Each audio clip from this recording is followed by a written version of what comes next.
Hi students, and welcome to this last part of number systems, that is the part 4. In this lecture we are going to study about some of the very important properties of real numbers. Then we are going to look at the method how to find the square root of any number using geometry and how exactly to represent the square root of any number on the number line.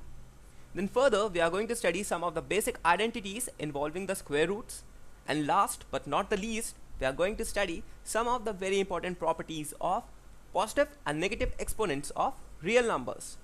So let's quickly begin this lecture. Before we begin this lecture, let's recall some of the very important points regarding real numbers, rational numbers and the irrational numbers.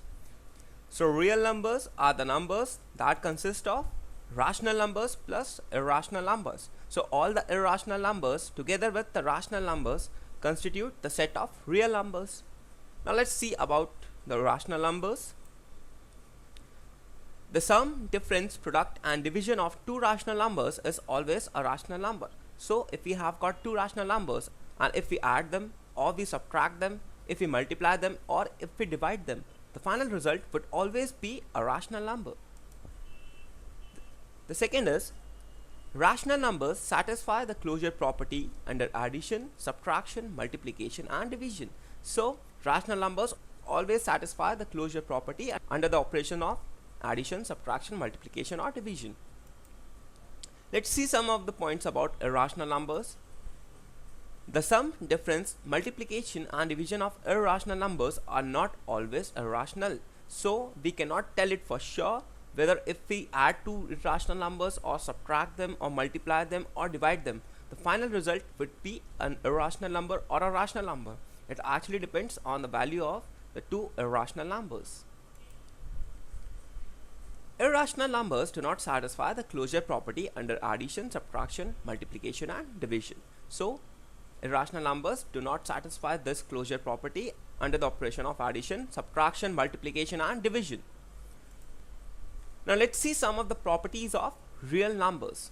The first is commutative law, and in that let's see the commutative law of addition.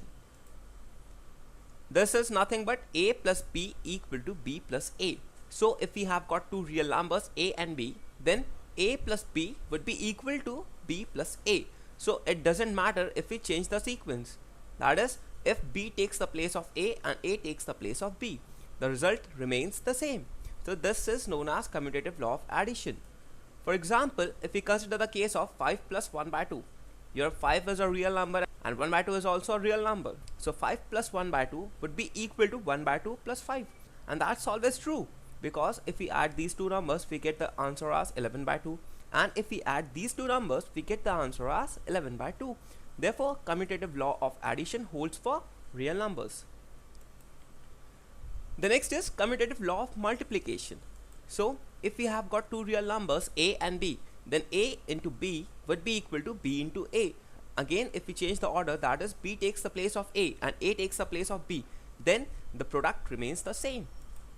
For example, if we consider a equal to be 5 and b equal to 1 by 2, then 5 into 1 by 2 would be equal to 1 by 2 into 5, and this is always true because both these yield the same result, that is 5 by 2.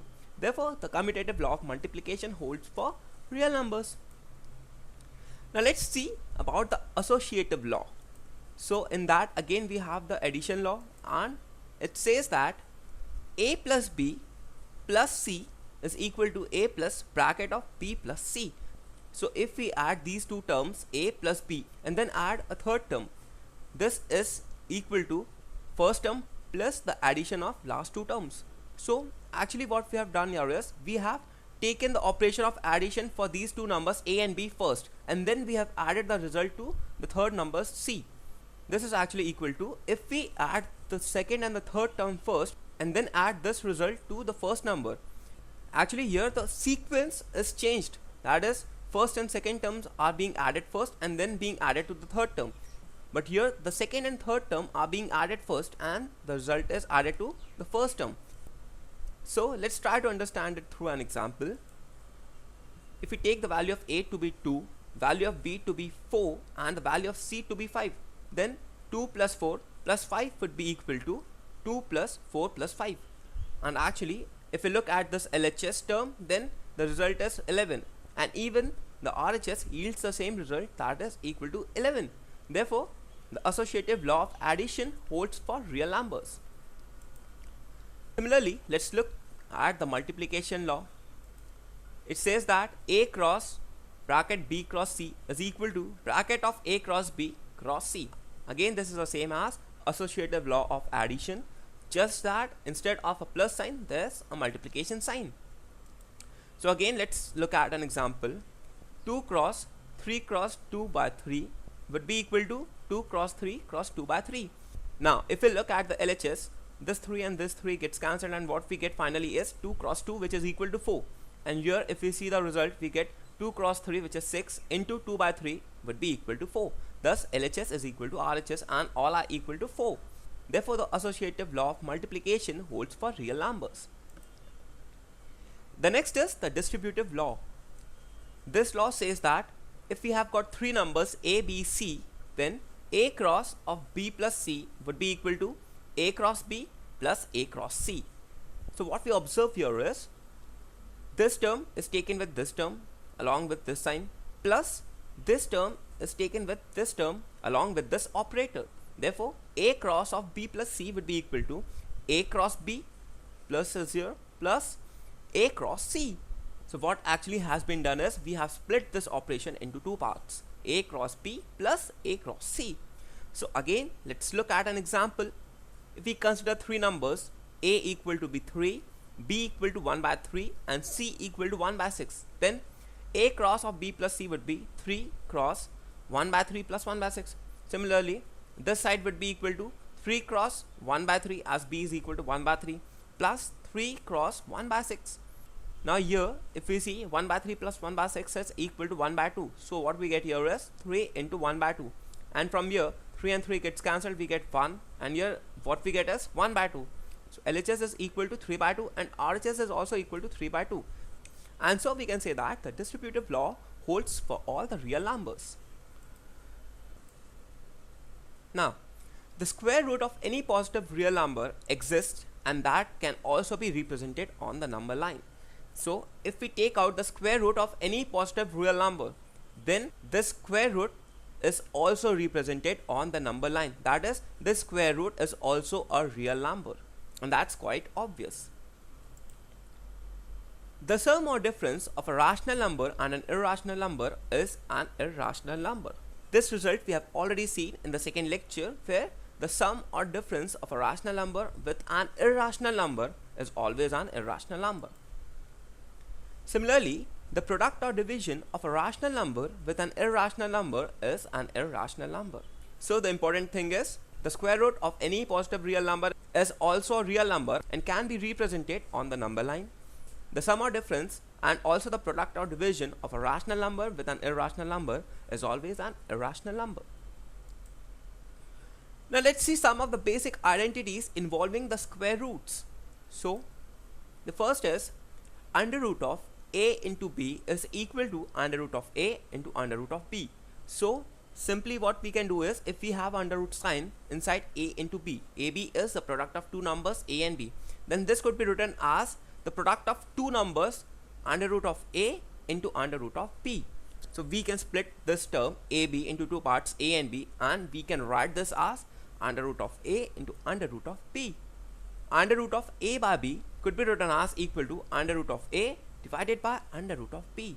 So we can put the under root sign over both these numbers.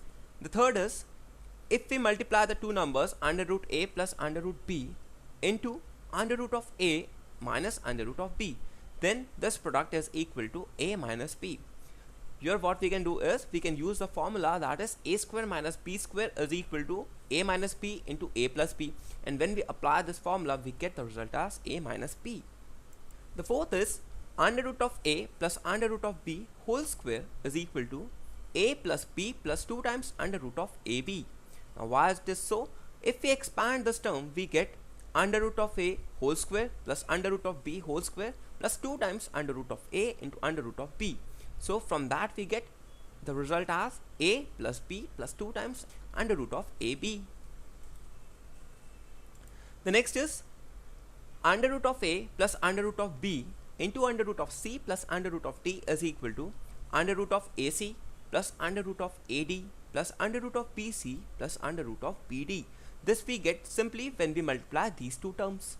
And the sixth property is a plus under root of b into a minus under root of b is equal to a square minus b. Again, here what we have done is we have used the formula that a square minus b square is equal to a minus b into a plus b. So when we apply this, we directly get this result, that is a square minus b. So these were some of the very basic identities involving the square roots. So let's try to solve an example. Check whether 4 root 5 comma 6 pi root 5 comma root 3 plus 19 comma pi minus 1 are irrational numbers or not. So in this problem, what we have to do is, we have been given 4 numbers, 4 root 5, 6 pi root 5, root 3 plus 19, pi minus 1. And we have to check whether these numbers are irrational numbers or they are rational numbers. So let's check out the solution of this. We know that root 5 is equal to 2.236, root 3 is equal to 1.732 and pi is equal to 3.1415 and so on. These are non-terminating and non-recurring decimals. Now let's check out the value of the first number, that is 4 root 5. Now 4 root 5 is equal to 4 into the value of this is 2.236. So we use this value to get the answer as 8.944 and so on. Now we clearly see that this number is non-terminating and non-recurring. Therefore this number would also be an irrational number. So this number is an irrational number. The second is 6 pi root 5. Now what we do is, we again use the value of root 5, that is 2.236. Therefore the answer would be 6 divided by 2.236, and this comes out to be equal to 2.68336 and so on. Again, this is a non-terminating and a non-recurring decimal. Therefore this is also an irrational number. The third number is root 3 plus 19. Now the value of root 3 is 1.732. Therefore we use this value to get the answer as 1.732 plus 19, which is equal to 20.732 and so on. Again, this is a non-terminating and non-recurring decimal. Therefore this is also an irrational number. And finally the fourth number is pi minus 1. The value of pi is 3.1415 and so on. Therefore we use this value to get the answer as 2.1415 and it goes on continuously. Therefore this is also a non-terminating and a non-recurring decimal. Thus this is also an irrational number. So all the 4 numbers, that is 4 root 5, 6 pi root 5, root 3 plus 19 and pi minus 1 are irrational numbers. Now why all these numbers are irrational numbers? We have earlier seen the property that if we add or subtract, multiply or divide any rational number with an irrational number, the result is always an irrational number. So without even multiplying or dividing or adding or subtracting these numbers, we could have got the result directly. The addition, subtraction, multiplication or division of a rational number with an irrational number is always an irrational number.